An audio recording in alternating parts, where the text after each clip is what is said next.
one more time right up here, and we're going to pull this bad boy. Hey, welcome back to the channel, fellow journeymen and apprentices. Today we're going to be doing this tomahawk ribeye on the pellet smoker, and we're going to be doing this reverse seared. You're going to want to stay tuned because I'm going to make this super easy for you guys to do at home.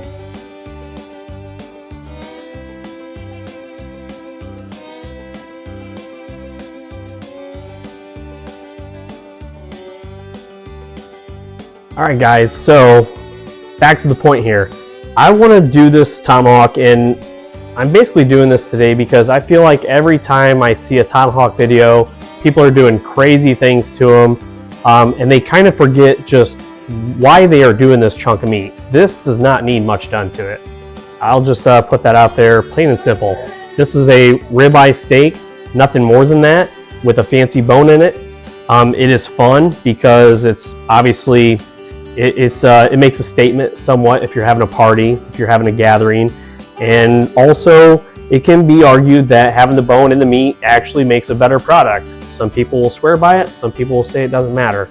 However, we're going to do this so simple. I don't want you guys to be afraid to go ahead and run out and buy one of these and try it yourself.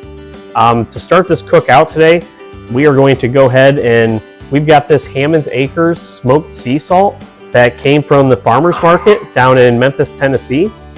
And we're going to go ahead and give this a little coating here. And we don't have to be, we can be fairly liberal on this for the mere fact that this is a massive chunk of meat here.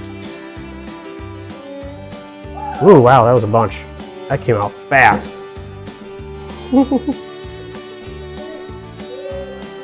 Go ahead and get this side.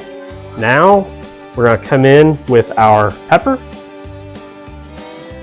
And we're going to go ahead and give this a nice little coating of black pepper. Now, if you notice, I haven't used any binders on this at all. I haven't put any oils or mustards or anything on it. We're going simply with the salt and pepper on this. And we didn't put any oil on it because at the tail end of this cook, we are going to reverse sear this, and we're going to do it on a cast iron, and we are going to do it in beef tallow. So if you think about it, this is very simple. I've got salt, pepper, and beef tallow on a pellet smoker, and it's going to be reverse seared. Next step that we're going to do is put our ThermoPro temp spike in this. This is probably the biggest key to this cook, honestly. Since we're doing reverse sear, we just want to monitor those internal temperatures. So we're going to put this directly right in the middle, as close as we can get it. We're going to push it in. And that's it. So we've got our smoker preheated at 200 degrees right now, and we're going to take this and put it on there until we hit an internal temperature of 128 degrees to 130, right around there. So we'll see you guys at the pit. Alright guys, so we're back at the pit. We've had this thing preheated at 200 degrees, and this is going to be real simple here. We're going to put this on top rack, and we're going to just lay it right there. And we're going to let this thing just sit there, and we're probing, and we're not going to lift this lid until we get the internal temperature we want. We'll be back. Alright guys, so we got this internal temperature up to 130 degrees, and we pulled it. And in the meantime, we took out the heat shield out of this so we can put our cast iron right above the firebox. So open this up, let you see. We have the beef tallow already up to temperature in there. And this has been sitting out here while this has been preheating for about, I don't know, 10 minutes or so. Let's go ahead and hit this with a sear now. And we're actually going to take the probe out at this point so we can get a nice sear everywhere on this. We're going to go ahead and just give this a nice push.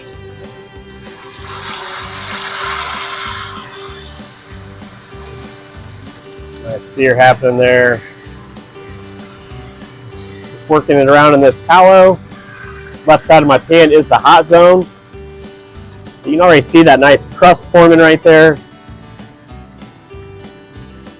Just the beef aroma coming off this thing is phenomenal right now. We're going to probably about 20 to 30 seconds more on each side, and then we're going to go ahead and get this off of here. Look at that thing. You can get an idea for the size of this, but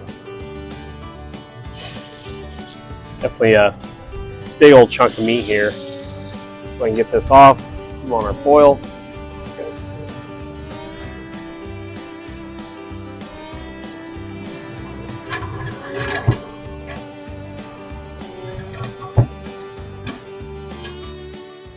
All right guys, check this thing out. We have it off the smoker. We just got done searing this thing and it's been resting for about 15 minutes. As you can see, this crust looks absolutely amazing on this steak. I couldn't have asked for an overall better outcome as far as the appearance goes. Just a presentation. This really makes a big statement if you're serving this to a bunch of guests or friends, family even. I encourage everyone to try this. It's just it was a fun cook. You can see you want to start off by cutting it off the bone there, and this ribeye has a few different sections to it. It's got a tail piece down at the bottom here, and then we've got the eye and then the cap there. So it's your preference on how you cut it. I'm going to separate it here, the cap from the eye, and we're going to go ahead and take this eye and slice down the middle of it. I'll show you how this came out. And that, ladies and gentlemen, is a win right there. Look at that perfection on the medium rare. I think 130 to 132 degrees, in my opinion, works out wonderful on a ribeye. They have so much intermuscular tissue fat that, in my experience, you know, 125 degrees kind of leaves some of it a little chewy yet. So I really liked this being cut at the 130 degree mark, 131 right around there. Got us a little piece there cut. We're gonna give this a sample here. Get the piece a little smaller. Oh yeah. Yep, this thing was on point. You can tell my voiceover right now probably doesn't match the audio, and the reason for that is we lost our audio on this footage. Darn technology. We love it and we hate it, right? So we're doing our best here to kind of explain this. We're cutting into the cap now. Again, it's just very tasty. Everything was super moist, savory. The salt and pepper, in my opinion, also is basically the best way to complement a good cut of meat. Hey, if you guys like what you see here, don't forget to like and subscribe. Follow us on YouTube, Instagram, Facebook, and TikTok. Until next time, guys, we'll see you at the pit.